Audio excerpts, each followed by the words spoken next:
as we kick things off with John Cena celebrating the season premiere of SmackDown on Fox being the world's greatest cheerleader, which leads to the return of the one, the only, the undisputed WWE Universal Champion, Roman Reigns. We have officially retired the other two belts for now. He does not carry them everywhere he goes.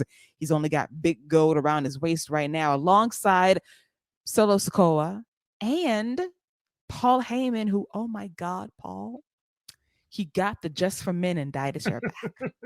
It's amazing how that happens. So in canon, he was distressed. He was depressed without Roman there. He's back, and his whatever hair he has left in the back of his head, look at there. It's black again. Love to see it. So Roman tells Cena, like, okay, so you introduced yourself on my show and you call yourself the greatest of all time. I thought we had that discussion last year. That would be me, but thank you very much nonetheless for that.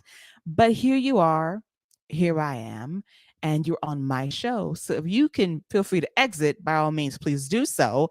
And then Cena introduces LA Knight, and LA Knight comes out to a big pop, and LA Knight is trying to introduce himself to Roman Reigns, and Roman is unimpressed, saying, oh, I leave for a couple of months and people chant your name and they do LA Knight. Well, congratulations to you. But LA Knight is wanting one thing and one thing only. He wants a shot at the Universal Championship that is around Roman's waist. And we have John Cena behind him being a cheerleader, pantomiming, just doing the absolute most.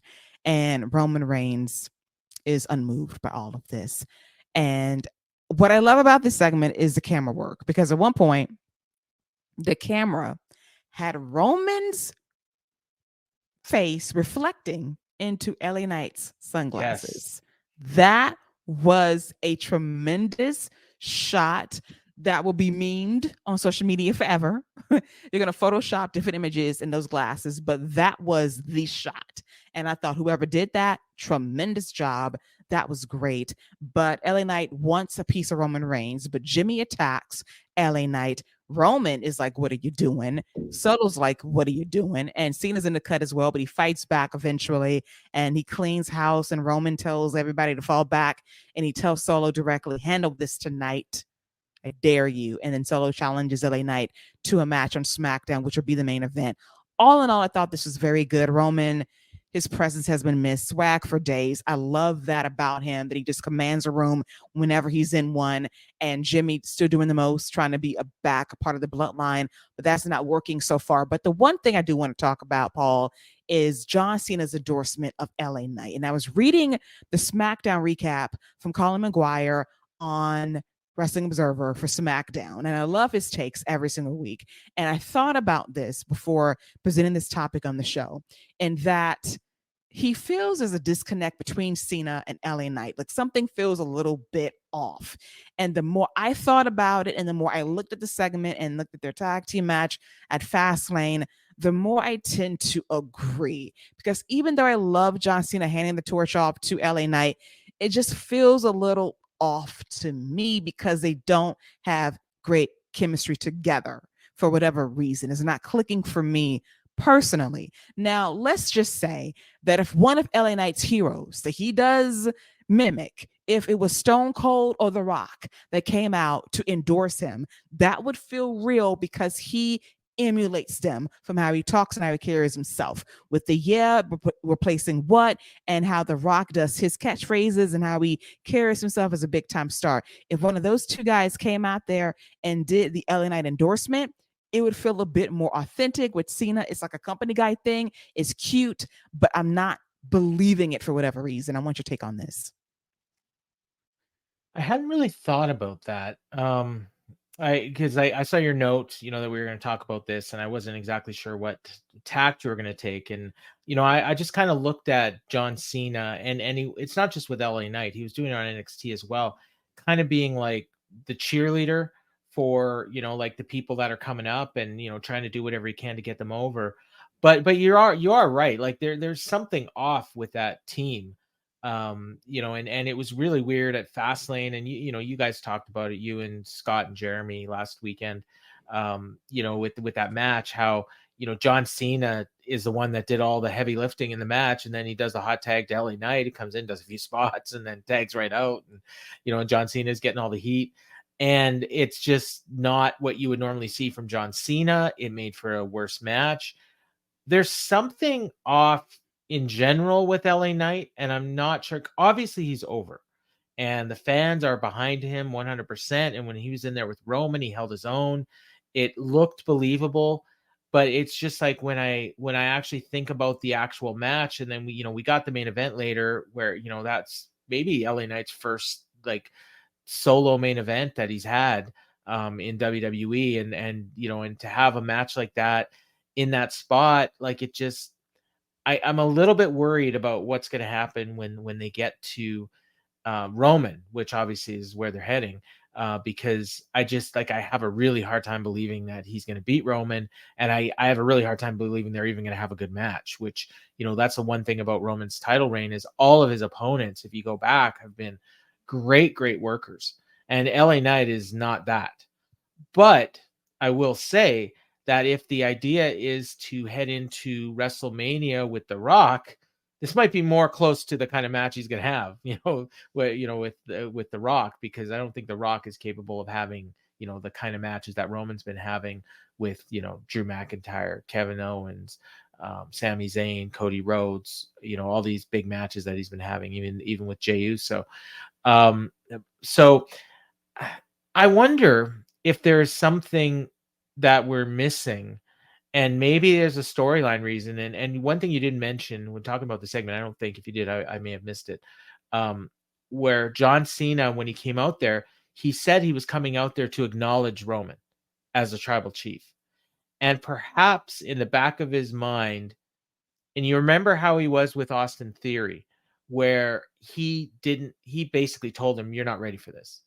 And maybe in the back of his mind, I don't know if it's the character or the real guy, or maybe both, where he doesn't actually think that LA Knight's ready for this, but he's endorsing him anyways. And maybe that's going to play into a storyline.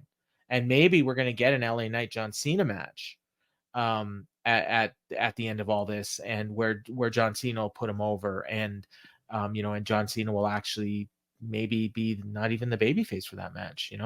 That could be something. Like, I hadn't really thought of it, but when you say that, like, it does make sense for the character of John Cena, and for him to be acknowledging Roman Reigns as a tribal chief.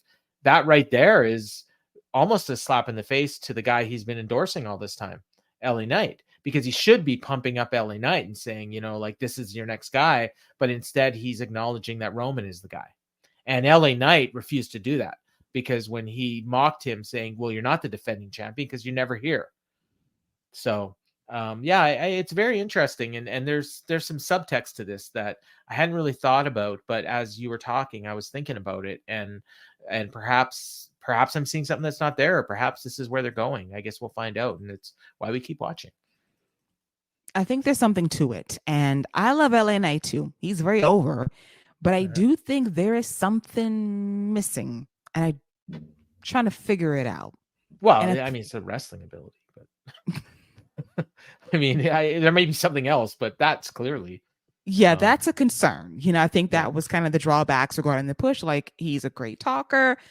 The in-ring stuff, choices at times that I totally understand, but I still think that the motivation, something is off. And there needs to be like this promo that he has to cut on Roman Reigns. That has to be the promo of his life. That's going to really draw people in. And I do want to flash back to a time of NXT a couple of years ago when he was feuding with Cameron Grimes. And there was this one promo he cut on Ted DiBiase, and he cut the veneer of LA Knight. It was gone. And he was kind of speaking in his own voice.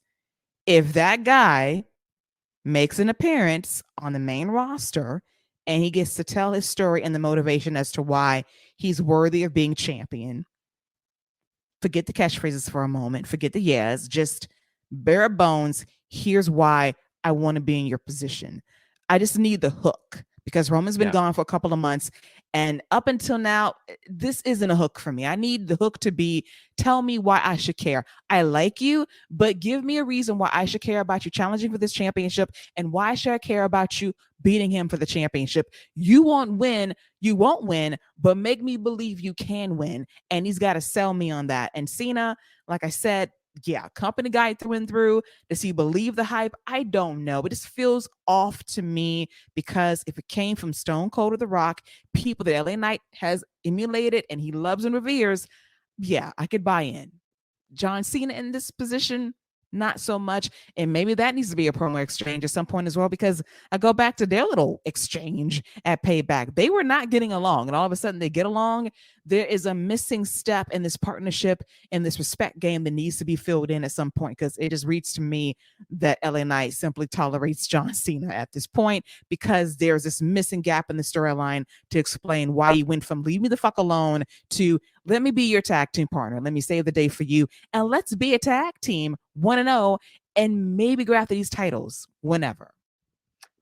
I think you kind of danced around it and made me think of what the problem might be. Um, at from the time he arrived and the time he started coming up till now, the goal of LA Knight was never to be the champion. The goal was to be a big star, to be at the top of the card. He's fought for 20 years, from the independents to coming into WWE, to being let go, to coming back, to being in NXT, to being a male model, all this stuff. And now he's finally, in the main event. And to me, like, from everything he's been talking about from then till now, he's already achieved his goal. His goal was not to win the world title. His goal was to be in the main event, and he's already there. So if we want to believe him against Roman, he has to give us a reason now why not only is just being a star and being in the main event enough. I want to be the champion. I want to be the guy that this company revolves around. Even in this promo, he didn't say he was the next WWE champion. He said he was the fastest rising star in SmackDown history, which sounds like a line that Vince McMahon wrote on a cocktail napkin and gave it to Michael Cole and said, "Say this 50 times." Like that's what it is. Like, it's the Miz, but it's it's a way more over version of the Miz. It's more like maybe like the Miz was in like 2011, but it's it's the same kind of thing. And I don't want to see the Miz, 2023. I want to see the next guy, or I'm just gonna tune in and watch, and he's gonna, have a match with Roman Reigns that is not going to be terribly competitive, and Roman Reigns is just going to pin him after like 15 minutes, and then we're going to move on. And LA Knight had his moment in the sun, but I do think he's capable of it, because I remember that promo you're talking about, and I was shocked at the time, because back then, I mean, it was the same promo every week. That's not just an insult, that's a fact of life. Yeah. And then, all of a sudden he just cut this great promo with no catchphrases, and you're like, holy crap. Like, where was that guy? And then the next time we saw him, he was, whatever, Max Dupree. Or was that his name? Max? I can't remember. Was it Max? I don't know. It's Dupree. Was it anyways. Max Dupree. Dupree. Yeah.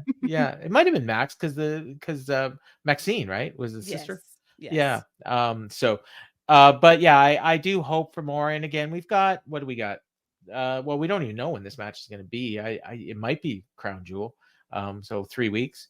Roman, I assume, will be there every week. So we'll be seeing these guys interact again, and we know he's got it in him. So it's just a matter of whether he brings it out, and what role John Cena plays in that as well. So I'm glad you brought up that Fastlane thing, because I forgot about that, about the fact that, they're not the best team. Like, they're just like, LA Knight's kind of just looking at him like, well, you know what? I'm going to ride his coattails. That's how I got here. And now that I'm here, just go away, old man. I'm here now. Exactly. Like, I want to know when they became friends. We skipped some steps along the journey. And I think that's why some of this feels off as well. I cannot believe I'm about to say this, but John Cena endorsing Enzo and Big Cass years ago came off way more authentic than this, which is or even with Trick and Mello on NXT. And we didn't really talk about that, but I mean, that was a real endorsement. I mean, as opposed to, some of this other stuff. And even him being a cheerleader during Carmelo Hayes' match, like, I couldn't keep my eyes off of John Cena at ringside during that match. Just jumping up and down every time Carmelo hit a move. It was great. He's a great little ham hock. I do like that Yeah. about him lately. That's not this Yeah. LA Knight thing, just rings a little hollow to me, but Yeah, exactly. hopefully there's time to fix it.